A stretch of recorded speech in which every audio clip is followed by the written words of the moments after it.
Di dalam ketakutan dan keheningan malam di puncak gunung yang terpencil, seorang pendaki tersesat tanpa harapan. Suara angin berbisik menyeramkan, dan bayangan misterius muncul di antara pepohonan yang menjulang. Dia merasakan kehadiran gelap yang tak terlihat mengintai, mempertanyakan keberadaannya. Hati yang berdebar-debar, dia melawan rasa takutnya dan berjalan menuju kegelapan yang menghampirinya. Di saat yang paling menakutkan, dia menyadari bahwa di gunung ini ada kekuatan supranatural yang bermain-main, dan ia harus berjuang untuk keluar dari jerat teror yang tak berujung dan mengungkap misteri gelap yang memeluknya dengan kuat.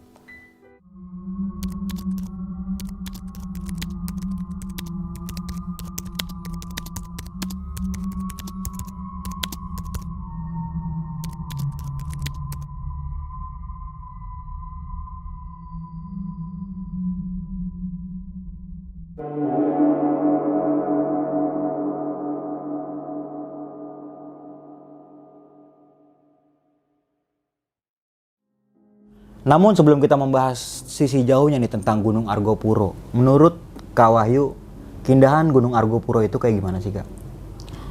Argopuro itu kalau dibilang indah, indah banget Bang. Oke. Kayak alamnya itu juga masih asri kan, belum terlalu banyak terjamah. Selain naik gunung, kita juga bisa belajar sejarahnya di sana juga. Langsung di tempatnya ya Kak ya? Iya. Oke, dan kita nggak bisa pungkiri lagi ya, bahwa saja suatu keindahan itu pasti ada sisi mistisnya ya, atau Iya. sisi negatifnya nih. Iya. Dan Kak Wahyu sendiri mengalami kejadian hal yang nggak ngenakin kayak gitu ya Kak ya? Iya. Jadi pendakian yang saya lakukan di Gunung Argopuro itu tahun 2019. Oke. Nah, awal-awal sebelum lockdown Bang. Nah, itu tuh awalnya ada temen dari Kalimantan kan ngechat saya. Dia habis naik dari Rinjani, terus katanya pengen ke Argopuro. Nah, kebetulan saya juga penasaran sama Argopuro karena sebelumnya itu teman-teman saya yang udah pernah datang ke Argopuro itu saya ajak naik lagi ke sana itu selalu jawabannya enggak ah, kapok gitu. Terus jangan di sana horor wah gitu. Terus ada yang bilang juga udah kamu nggak usah ke sana daripada menderita gitu. Kan itu bikin saya makin penasaran ada apa di Argopuro itu gitu kan. Akhirnya ada temen saya yang namanya Chandra dari Kalimantan itu ngajakin, ya udah ibarat ulang dicinta pucuk tiba gitu kan Bang. Iya. Akhirnya ya udah nekat berangkat berdua, soalnya sebelumnya itu nyari temen juga susah, nggak ada yang mau. Akhirnya nekat berdua. Jadi Chandra itu menghampiri saya ke Madiun dulu, habis itu 2 hari di rumah saya, terus langsung ke Argopuro. Nah di situ nekat cuman berdua itu kita. Akhirnya pas sampai di Probolinggo itu untungnya kita itu ada temen dari backpacker Indonesia itu yang nolongin kan di situ. Soalnya sampai situ itu malam, terus dianterin ke base camp Baderan. Nah itu sama temen namanya Mas Genderuwo sebetulnya gitu. Ya gitu, dia itu ngomong udah kalian nggak usah apa, intinya nggak usah izin, langsung berangkat aja gitu kan. Nah tapi Chandra itu nggak setuju, soalnya kita berdua itu belum pernah ke sana kan, takutnya kalau nyasar atau gimana gitu. Akhirnya ya kita nunggu pagi, terus habis daftar segala macam tetek bengeknya kita jalan. Awal perjalanan itu masih normal, nggak ada yang aneh-aneh gitu ya. ya. Oke. Itu sampai hari kedua kita ngecamp deketnya Sabana 1. Habis melewati mata air 1 ada Sabana 1 itu kita ngecamp karena kehujanan. Jam 3 itu hujan. Kebetulan pas posisi kita ke Argopuro itu musim hujan Bang emang. Nah itu jam 3 pagi itu kan, itu kayak ada suara orang lari, tapi banyak itu Bang, kayak rombongan orang lari gitu. Terus Chandra itu bangunin aku kan, wah kok ada orang lari, pas ada pendaki lari-lari gitu kan. Terus diintip itu nggak ada orang. Nah pagi harinya sekitar jam 5 itu ada rombongan penampilannya kayak petani, aku ngelihatnya 4 orang itu. Nah kalau temanku Chandra lihatnya ada 3 orang. Itu sempat disapa sama temanku Chandra itu, dia nanya mau kemana pak gitu. Yang rombongan petani tadi kan yang penampilannya kayak petani itu gak berhenti, tetap jalan tapi sambil jawab Cikasur gitu.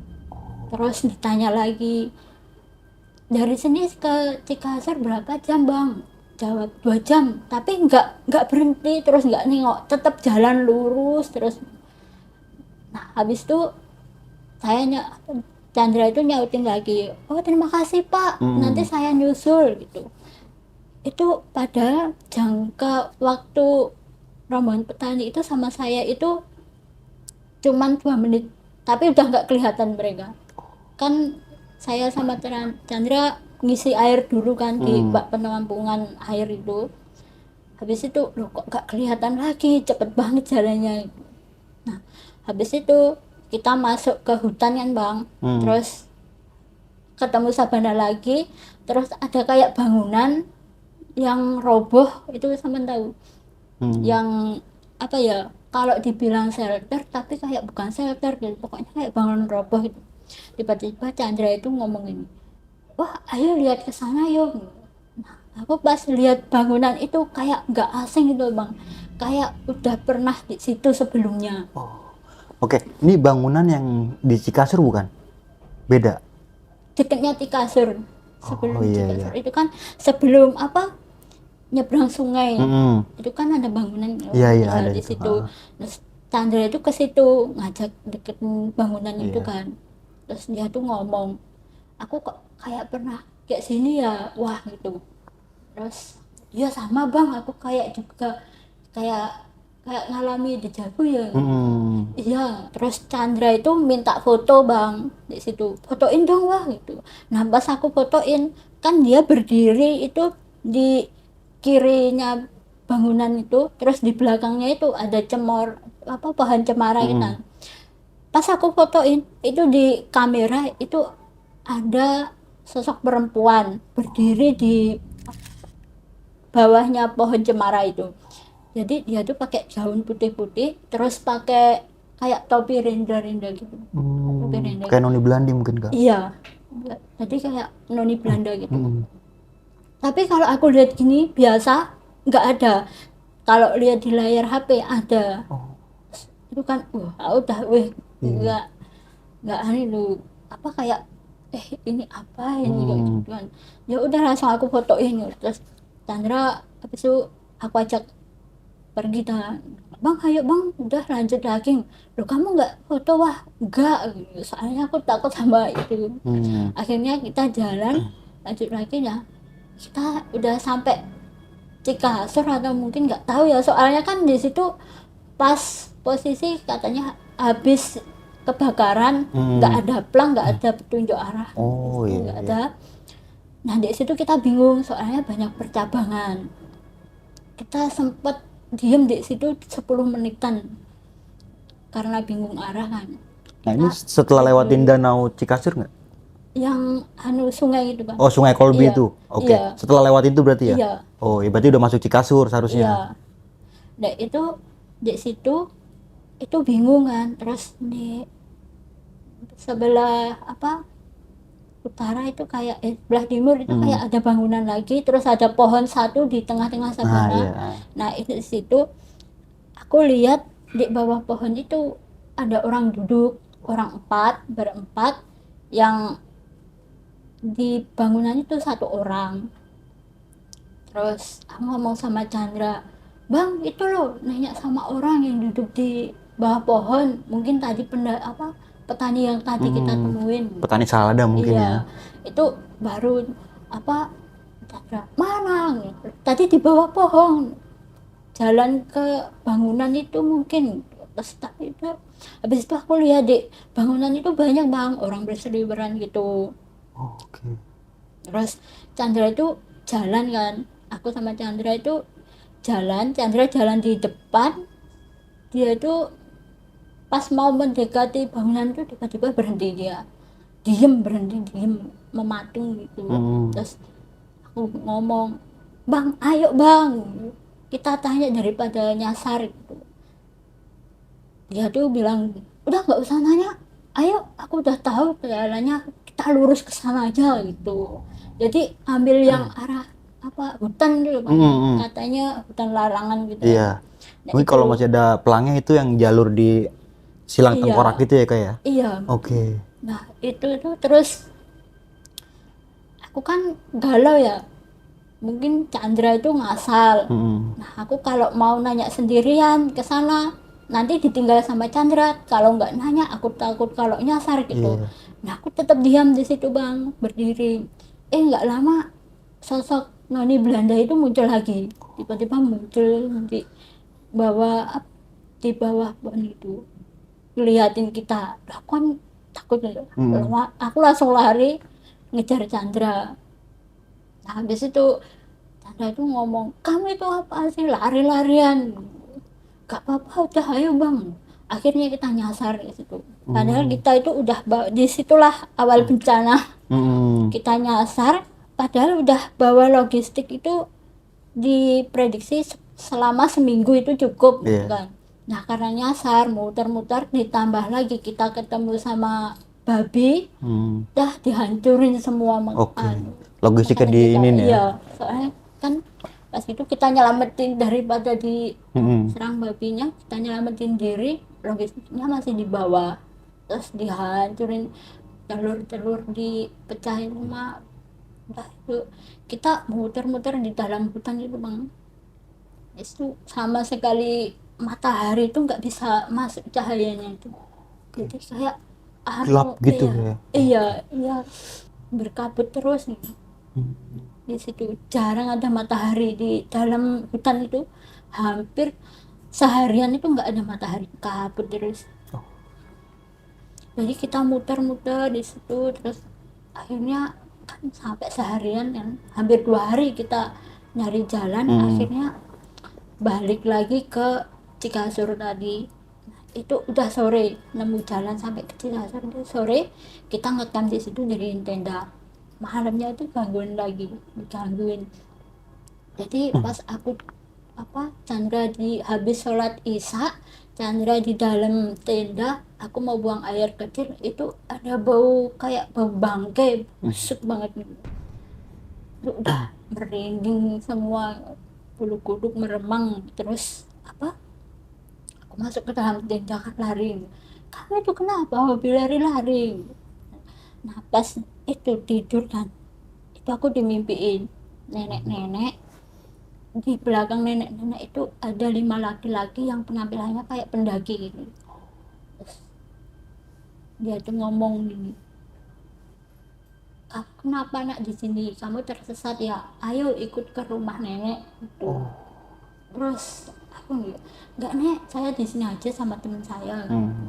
Pokoknya kamu itu harus ikut sama aku gitu. Itu kayak, terus tanganku kayak ditarik gitu bang, dia dipaksa gitu, tarik gitu. Nah itu kan aku teriak-teriak. Nah dalam mimpiku itu terus dateng kayak kakek-kakek pakai baju putih-putih gitu, itu langsung didorong nenek-neneknya itu. Terus disuruh udah kamu jalan terus jangan sampai nengok ke belakang. Jadi disuruh jalan sampai ngelewatin kabut gitu. Habis itu aku bangun karena aku lihat Chandra itu masih tidur. Terus pas aku minum gitu kan, terus nenangin diri gitu bang, nggak lama Chandra itu kayak orang ketindihan gitu, teriak-teriak gitu. Terus megangin gini terus kan aku bangunin kan, bang apa bang, buset wah aku mimpi buruk, wah dicetak nenek-nenek gitu. Oke, bisa sama ya? Iya, nah dari situ aku mulai agak-agak takut gitu bang. Kan nggak mungkin kan kalau mimpi, masa 2 orang mimpi terus mimpinya sama Sama nenek-nenek gitu kan. nenek-nenek. Nenek juga. Jadi itu kita jam 2 malam sampai pagi itu nggak tidur, nggak berani tidur lagi. Itu terus kan kita lanjut jalan lagi kan, tuh hujan terus pas jalan. Jadi daripada kita pertama logistiknya nggak cukup gitu Hmm. kan. Kalau apa sering-seringnya kan akhirnya kita terlambat hujan terus itu. Nah, itu waktu sampai di Sentar muncul lagi Tony Belandanya itu kayak ngikutin kita terus nih. Di situ pas di Cisentor itu kan kayak ada shelter gitu. Iya. Kita diriin tenda lagi di situ. Chandra itu nyuruh aku nyuci peralatan nggak nesting Mm-mm. gitu kan. Nggak, Soalnya kan mau di bawah situ ada kayak sungainya ya. iya, Iya. di situ tiba-tiba Tony Belandanya itu udah ada di situ, duduk di situ. Jadi kayak ngamatin kita gitu, Mm-mm. ngeliatin terus. Aku sampai lari akhirnya jatuh terguling di sungai gitu, bang, sampai cedera. Nah itu yang memperlambat perjalanan juga kan. Mm. Terus nggak cuman berhenti di situ bang, sampai di apa yang arah mau ke puncak Rengganis itu, yang di Sabana Lonceng. ya di Ah. Sabana Lonceng itu malah makin parah itu. Oh. Jadi kita sampai Sabana Lonceng itu juga kehujanan lagi. Chandra itu sampai mau hipo kan, saking kelelahan, kelaparan juga, soalnya logistik makin menipis kan. Nah di situ habis diriin tenda, dia tuh nggak kuat berdiri, terus ngomong sama aku, wah tolong pasangin pasaknya dong, aku udah nggak kuat lagi gitu. Pas hujan reda aku keluar masang pasak, itu hampir mau maghrib bang. Di situ kan ada batu besar kan di sana. Mm. Nona Belandanya itu duduk lagi di situ sambil liatin kita. Terus aku langsung masuk, gimana udah dimasukin semuanya, apa pasaknya itu udah dipasangin semuanya, udah bang. Itu sepanjang malam itu kita itu diteror suara lonceng. Awalnya itu apa kayak ada batu besar yang ngegelinding duduk duduk gitu kan. Bang, itu suara apa bang? Alah, mungkin batu kena angin gitu kan tetangga, terus cuma buah gitu. Aku nanya lagi, apa bang? Mungkin tongkat kita jatuh gitu. Oh iya. Terus pas sampai jam 11 malam itu baru ada lonceng, itu pas angin badai, pas itu ada badai bang di situ kan, pas badai juga. Terus hujan itu ada suara pertama itu ting ting gitu, kita kira itu pendaki. Chandra ngomong alhamdulillah ada pendaki lah gitu. Oh iya. Masa sih? Iya. Coba dengerin, itu langsung ting ting lagi kan, bunyi ting ting ting. Tapi makin lama itu apa bunyinya itu makin anu cepat itu bang, ting ting ting. Itu terus berhenti. Terus kita tungguin kan, oh, iya kayak ada pendaki ya, kita tungguin terus gitu. Kok nggak nyampe nyampe, udah hampir 20 menit gitu. Kok nggak nyampe nyampe. Pas lihat jam itu udah jam 11 gitu. Bilang udah tidur aja lah gitu. Nah aku di sini juga mikir, masa pas hujan terus badai kayak gini ada pendaki jalannya, nggak mungkin, Iya. apalagi malam-malam. Di situ habis itu setelah itu ada suara kayak orang yang teriak kesakitan nangis gitu bang. Itu bener-bener denger itu, tapi aku nggak berani ngomong sama Chandra soalnya dia itu udah tidur, nggak tahu tidur nggak tahu apa belum gitu, soalnya dia tuh masuk ke dalam sleeping bagnya. Itu dari jam 11 sampai jam 2 itu suara lonceng terus. Jadi kalau anginnya apa Kenceng gitu. iya kenceng gitu kan, suara loncengnya juga kenceng,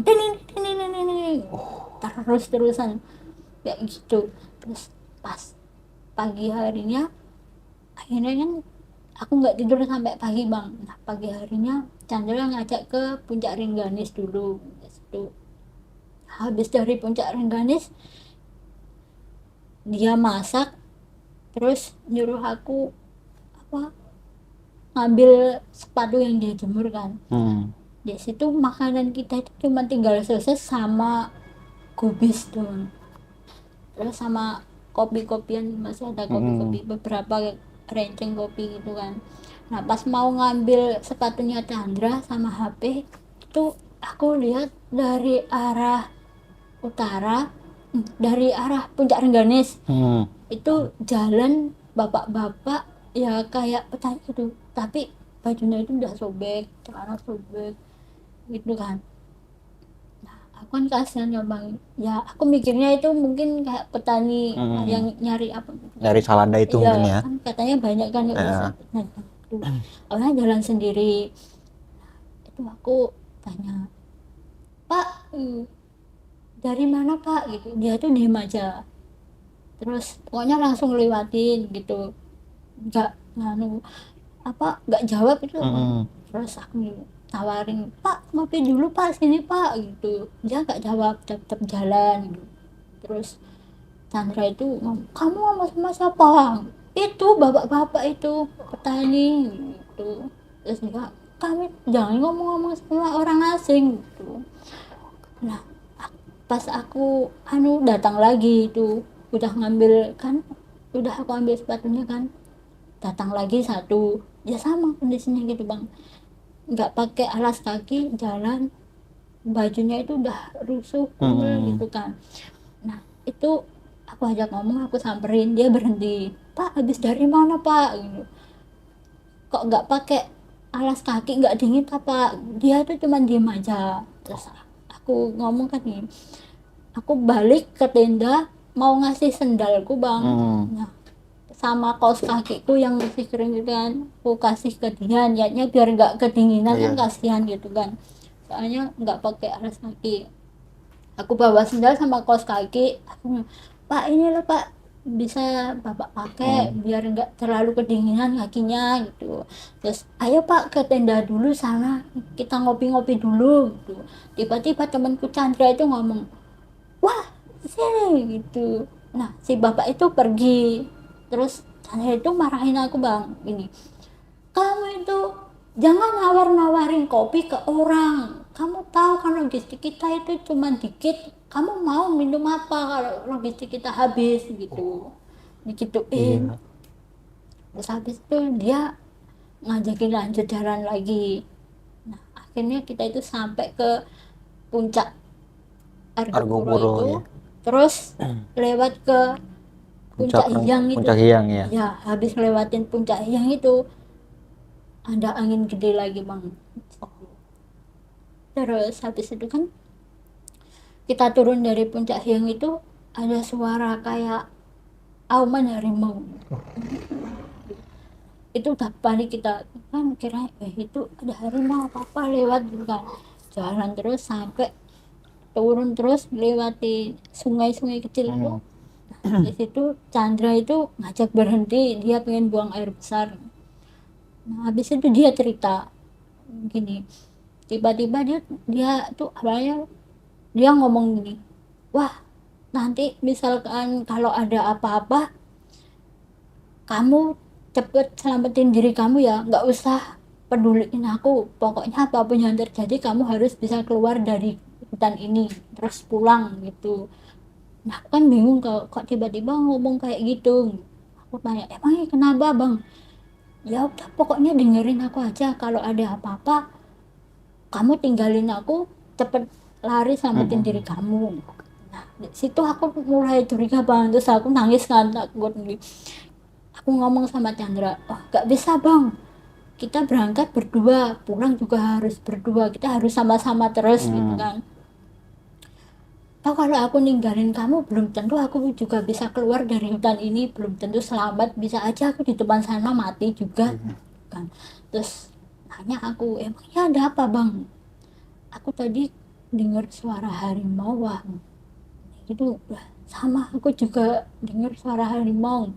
Terus dia bilang, pas pertama kali kita jalan di Sabana 1 itu, pas lihat Yang pendopo.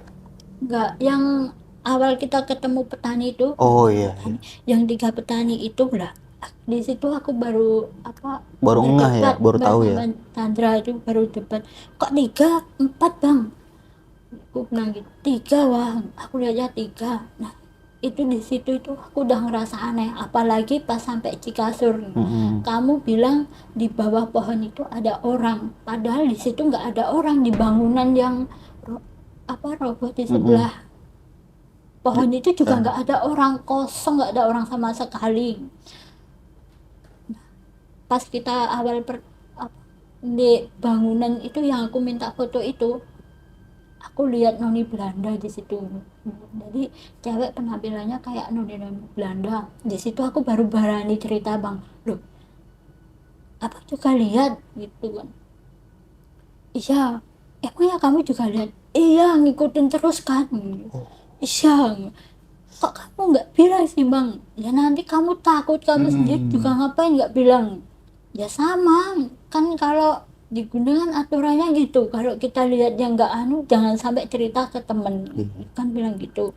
Yang di Sabana Lonceng juga, kamu itu aku marah-marahin sama kamu, aku bentak-bentak sama kamu karena kamu itu ngomong sendiri, nggak ada lawan bicaranya gitu.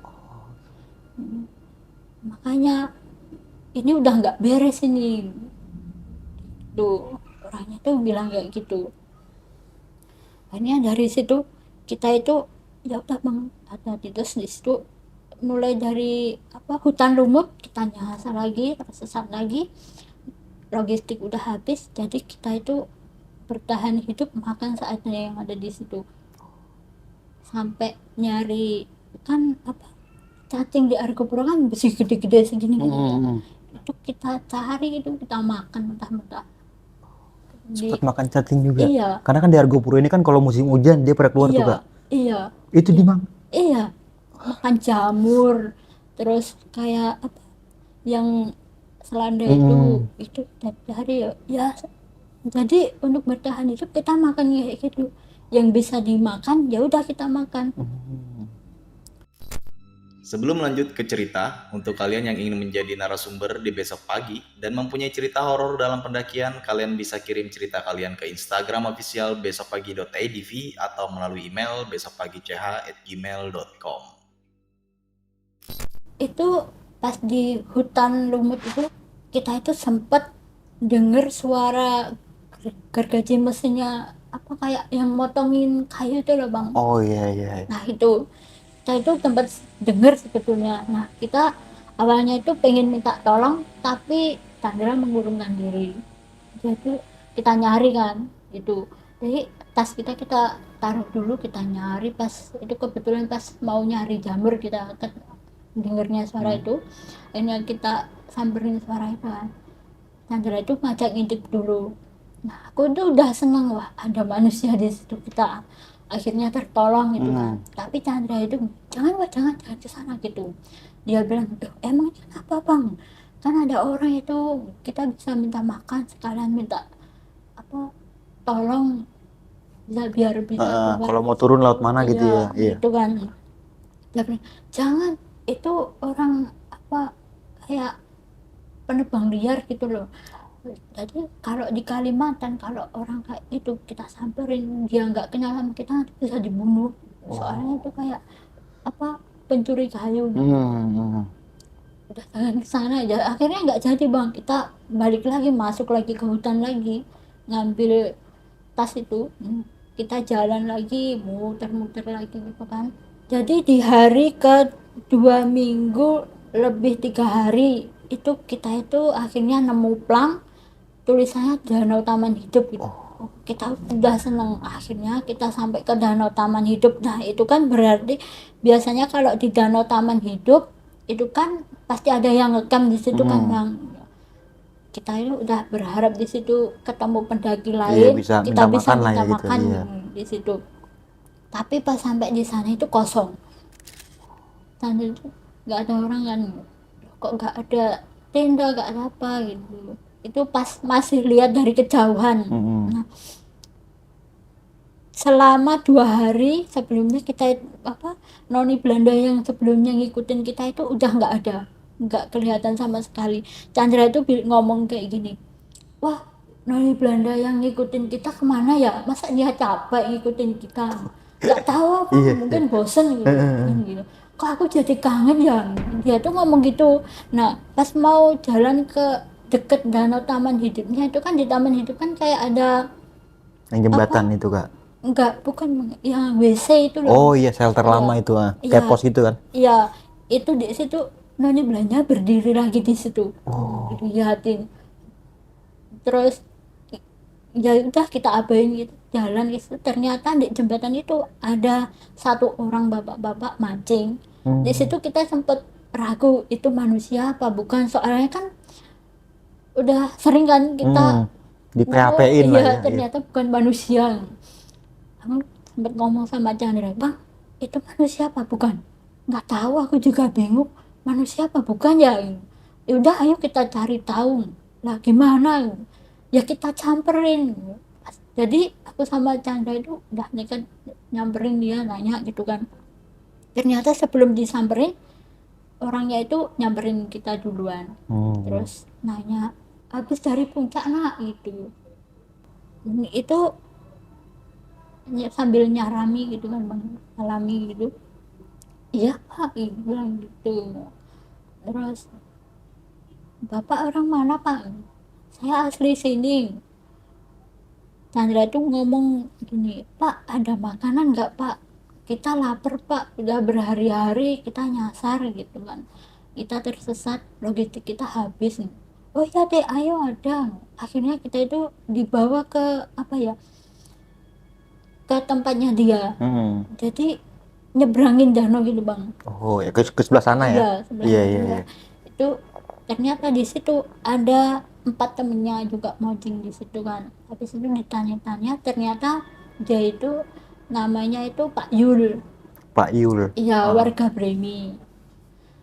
Nah, ternyata kita itu kan habis dikasih makan tuh, awalnya kita itu pengen langsung turun kan, nanya-nanya ini dari taman hidup kalau ke Bremi itu gitu. berapa jam gitu, itu nggak dibolehin dulu sama Pak Yul, jangan turun soalnya nggak ada ini apa petunjuk arahnya, nanti kamu nyasar soalnya banyak percabangan, bareng kita aja besok. Akhirnya kita ngecamp lagi di situ bareng sama mereka. Nah, keesokan harinya baru pulang. Pas mau pamit pulang kan malam kan bang, di sana sampai apa pas perizinan itu malam. Sama Pak Yuli itu dia ajakin ke rumahnya dulu. Dia bilang jangan pulang sekarang, nggak ada kendaraan, besok pagi aja gitu. Nginep dulu di rumah saya aja. Akhirnya kita nginep. Nah habis nginep itu besok paginya pamit mau pulang itu nggak dibolehin. Bentar dulu, jangan pulang dulu, nginep aja dulu sehari lagi gitu. Jadi setiap kita pamit mau pulang itu langsung ditahan gitu bang. Oke. Terus 2 hari kita di situ, Pak Juli itu pergi, tinggal Pak Huda saudaranya. Itu ngomong pas kita mau hari ketiga mau pamit tuh, jangan pulang dulu, Pak Yulnya masih pergi, nunggu Pak Yul dulu gitu kan. Ya udah, jadi kita di rumahnya Pak Yul itu total 1 minggu di situ. Nah selama hari keempat itu kan Pak Yul itu punya anak perempuan, aku itu diajak ke base campnya pendakian itu kan kayak ada taman gitu kan. Nah di situ itu kan ada sungai, aku tuh lihat sungai gitu kayak kayak pengen jebur, kayak ada yang bisikin ayo kamu nyebur gitu kan.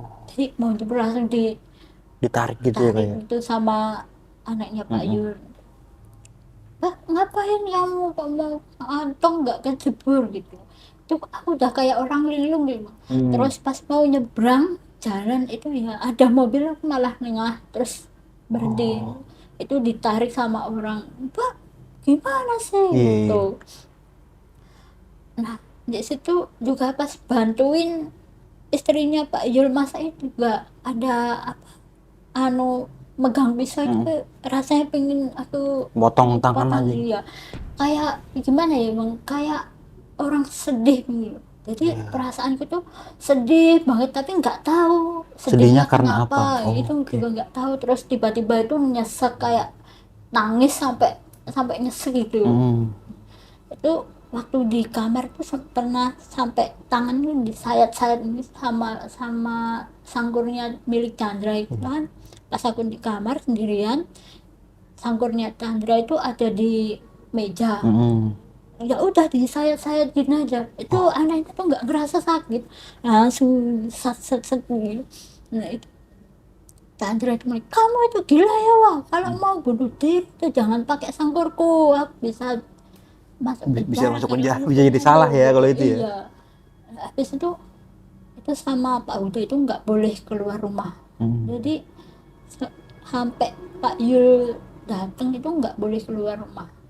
Terus di situ Pak Huda itu baru ngomong, nih, katanya ada yang ngikutin kita, you know. Jadi di rumahnya Pak Yul itu udah dipagari sama Pak Yul, jadi yang ngikutin kita itu nggak bisa masuk di dalam rumah. Nah, Pak Yul itu juru kuncinya Argo Bros itu, sedangkan Pak Yul itu apa kayak keamanan desa gitu loh di situ. Itu Pak Yul itu baru apa ngomong kita itu kayak gitu, alasannya Pak Yul Nahan pulang karena itu berarti karena ya? itu gitu dibilangin Pak Huda kayak gitu, karena ada yang ngikutin kita, kalau udah ninggalin tempat ini kita kembali ke rumah itu udah susah buat dibalikin lagi yang ikut, jadi harus dibalikin dulu nanti baru boleh pulang. Nah pas Pak Yul pulang kan bawa air gitu, katanya dari air dari Alas Borwo. Aku sama Chandra itu disuruh minum, habis itu badan itu terasa panas banget, terus mual itu, tapi muntah kita nggak keluarin apa-apa ya, Cuma kayak angin aja gitu. Iya. Nah habis itu di situ Pak Yul itu cerita, jadi dia itu awal pertama kali lihat kita itu kan dia heran, kok ada sepasang kakek nenek naik gunung gitu kan. Udah tua aja, wajah kita itu udah tua, rambut kita itu udah putih, makanya sama Pak Yul itu sebelum kita nyamperin dia nyamperin kita duluan, tapi pas deket ternyata kita masih muda gitu. Oh ini yang pertama kali Pak Yul lihat itu ya? Iya, Di Danau Taman Hidup? iya Oh oke. gitu kan.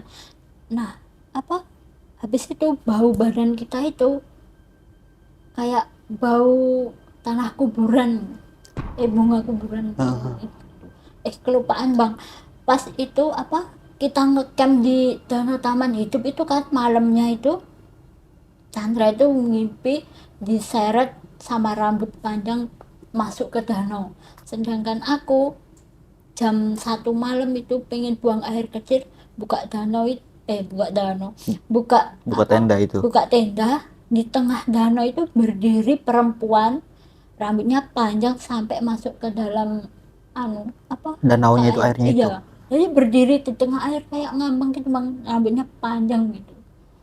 Terus aku itu udah nggak jadi buang air kecil, langsung masuk lagi ke dalam tenda. Dan itu berbarengan dengan Chandra yang mimpi ditarik Iya. rambut itu. Iya, Oh, oke. dimasukin ke dalam sana. Nah pas itu aku kan cerita sama Pak Yul kan di mimpi itu, kata Pak Yul itu ternyata dia juga ngalamin kayak gitu sama temen-temennya, tapi bukan mimpi. Jadi pas kedatangan kita, yang biasanya mereka itu kalau mancing itu pasti dapat ratusan ekor, sama sekali nggak dapet. Jadi pulang itu cuma bawa 10 ekor ikan. Terus kata Pak Yul perempuan yang di danau itu perwujudan Dewi Rengganis.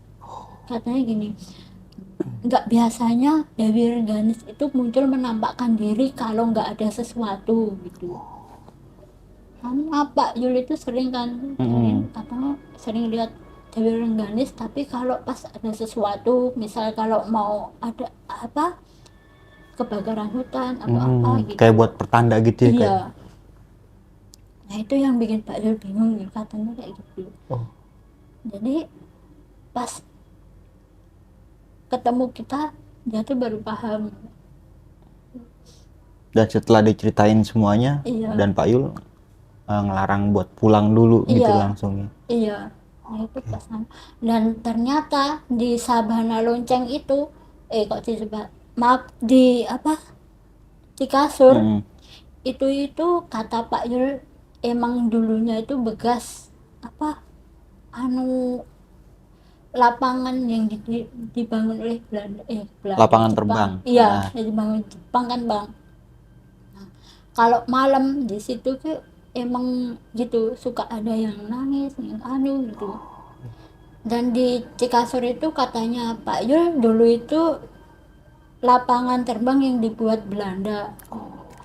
Jadi banyak warga pribumi yang disiksa buat Oh, kerja bangun paksa gitu. gitu Iya, ya. kayak gitu. Oke. Nah, terus kalau di Sabana Lonceng yang kita dengar orang nangis-nangis terus suara lonceng itu katanya Pak Yul juga warga pribumi yang disiksa itu Bang. Jadi dulu itu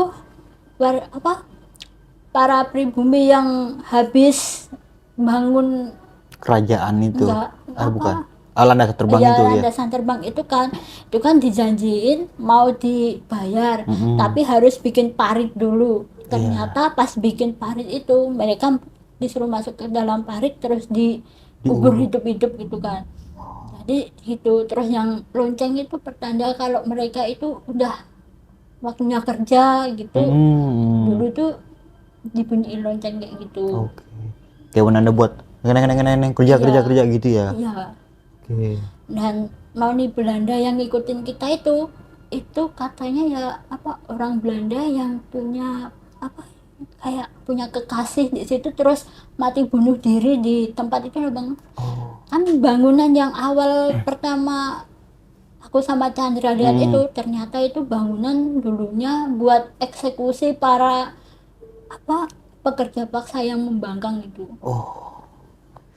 Itu yang sebelum Cikasur ya kayak. Iya, yang sebelum nyebrang sungai itu. Iya. Iya. Di situ. Masih masuk ke Sabana besar ya berarti Iya. ya. Iya. Oke. Jadi kalau yang membangkang di situ langsung eksekusi. Nah, itu kebetulan yang noni Belandanya itu punya kekasih orang pribumi. Dia janji mau balik ternyata nggak balik-balik. Terus akhirnya dia bunuh diri sampai bunuh diri di tempat itu. Mungkin itu juga yang bikin aku galau kok ngerasain sampai galau.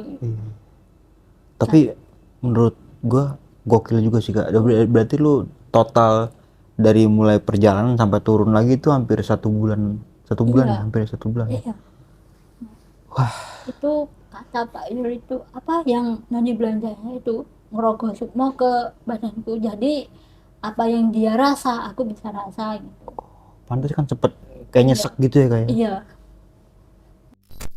Nah selama di rumah Pak Yul itu aku baru bisa menghubungi keluarga Bang. Itu udah bingung, nggak biasanya naik gunung sampai selama ini gitu kan. Terus itu sempat ditanya kamu kapan pulang, tapi aku sendiri belum tahu kapan dibolehin pulang gitu kan. Ya akhirnya ngomong iya Pak bentar Bu masih mampir di rumah temen gitu. Ini bilang udah gitu. Terus dari basecamp itu jadi sama Pak Yul yang laporan bukan aku sama Chandra tapi Pak Yul yang datang ke basecamp itu. Iya jadi pas Pak Yul datang ya udah kita cuman diomongin saya udah laporan sama pihak basecamp gitu.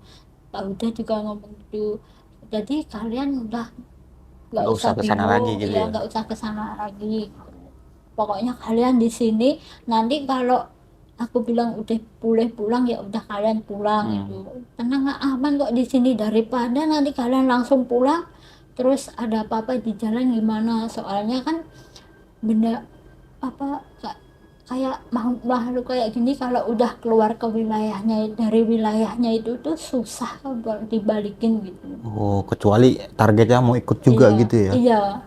Oke. Katanya noni Belandanya itu emang pengen ikut aku Bang, soalnya dia suka sama aku gitu kan. Nah untungnya si noni Belanda itu ngikutin kita. Kalau kita yang ngikutin dia, mungkin kita itu udah nggak bisa balik disesatin. Mungkin bisa lebih dari sebulan itu ya Kak ya. Iya. Atau mungkin jangan-jangan ya nggak balik. Iya. Tapi dari pihak base camp Bremi ini gimana nih Kak? Base camp Badran? Nggak tahu Pak, nggak ke sana.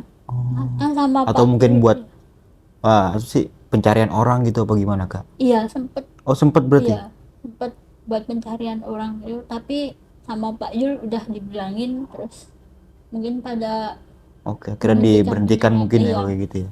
Oke sih, gokil banget sih Kak cerita pendakian di Gunung Argopuro ya. Itu pada tahun 2019. iya Dan karena sebelum melakukan pendakian itu sempat kebakaran juga kan itu ya. Iya. Gunung Argopuro itu tahun Iya. 2019. iya Akhirnya ditutup apa gimana Kak itu Kak? itu baru buka. Oh, baru buka setelah kebakaran. Iya Dan pelang-pelangnya belum disiapkan Iya. mungkin ya, belum Iya. dibikin-bikin lagi ya. iya Oke. itu baru aku percaya Bang kata-kata temenku. Heeh. Udah nggak usah ke Argopuro Oh lagi. iya iya benar-benar. Sebelumnya itu kan Iya. sempat ditindak teman Iya. ya.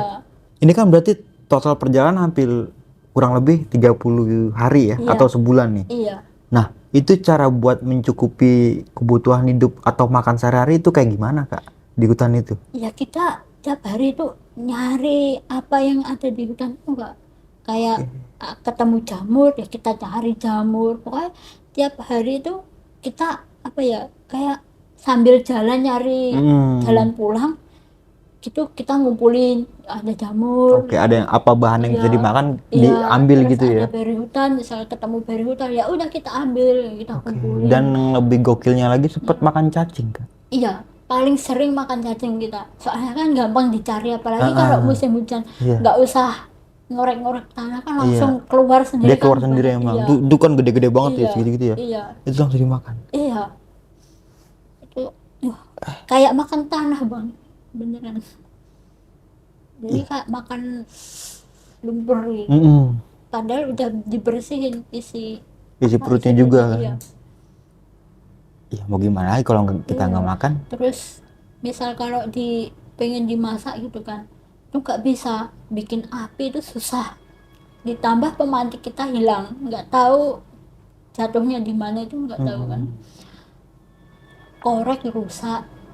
Jadi misalnya kalau bikin dari apa batu kayak gini, itu susahnya, soalnya kan di sana apa hampir nggak ada matahari kan Bang, Oh kalau iya, musim lembab hujan. ya. Iya, Dan kayunya juga pada basah Iya. mungkin buat perapian. iya, Berarti kan setelah lewatin Cikasur, itu kan kakak sempet ke arah mungkin ya, kalau sekarang itu jalurnya yang di X Tengkorak itu. iya mungkin.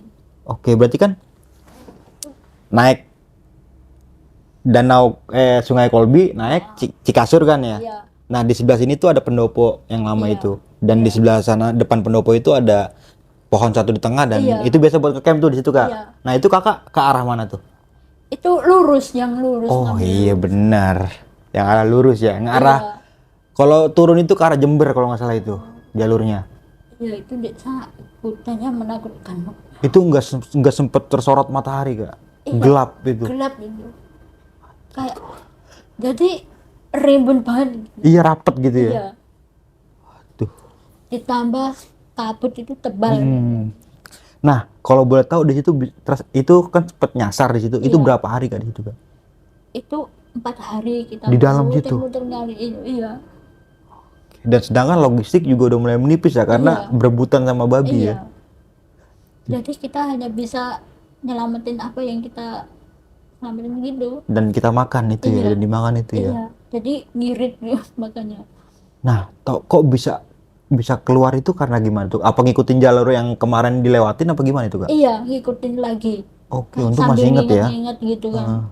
Soalnya di situ apa kayak nggak ada bekas manusia pernah di situ gitu loh. Jadi jejak kita yang kan, untungnya Chandra itu motekin Oh iya, buat penanda pohon itu Iya. ya. gitu. Iya. Akhirnya kita pas mulai awalnya itu sehari itu aku udah mulai sadar, kok kayak nggak pernah dijamah orang aja Bang di sini. Ya kan habis kebakaran mungkin, jadi anunya hilang gitu. Iya, jalurnya ya, Iya. penandanya ya. Wah, Chandra itu masih kekeh, ini dia bener gitu. Akhirnya pas makin dalam dia baru kayaknya bener wah kita nyasar ini gitu. Dan Jadi akhirnya tarik balik mundur lagi ya. Iya. Terus seharusnya kan kalau abis naik dari Sungai Kolbu itu Cikasur Iya. itu ke kanan. Iya. Jalur pendakian itu masuknya kan. Iya. Bawa ke Rawembik ke Cisentor. Iya. Baru ke puncak dan seterusnya ya. Iya. Dan ternyata kakak lurus itu ya. Iya. Itu sebelumnya itu kita itu di apa sebelum pintu rimba, Makadam itu ya. iya itu sempat ketemu petani cabai kan. Ah. Nah, Chandra itu sempat nanya, kan dikiranya orang situ semuanya pernah ke sana kan.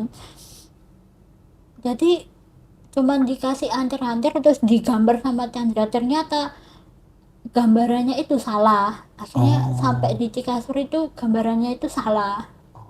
Akhirnya ya kita kelabakan nyasar.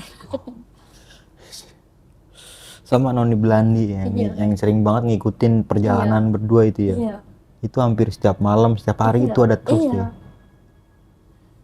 Muncul tiba-tiba gitu. Iya, terus hilang lagi gitu. Iya. Tapi perjalanan mungkin yang perjalanan ke Wahyu yang gak ngenakin mungkin dari Argopuro ya, itu ada dokumentasinya nggak nih Kak? Sedikit aja. Atau foto-foto gitu, sempat foto-foto? Sempet. Tapi ada beberapa mungkin ya Kak ya? Iya. Terus yang di dalam hutan itu sempat Oh, ada sempat videonya hutan dikit. yang rapet itu? Iya. Ada, itu Kak? Ada. Sebelum apa? HP mati itu masih ngevideoin dikit. Oke. Masih ada ya Kak? Boleh nanti Iya. di-share aja kayak buat bukti nih kalau Kakak tuh pernah ke situ gitu loh. Iya.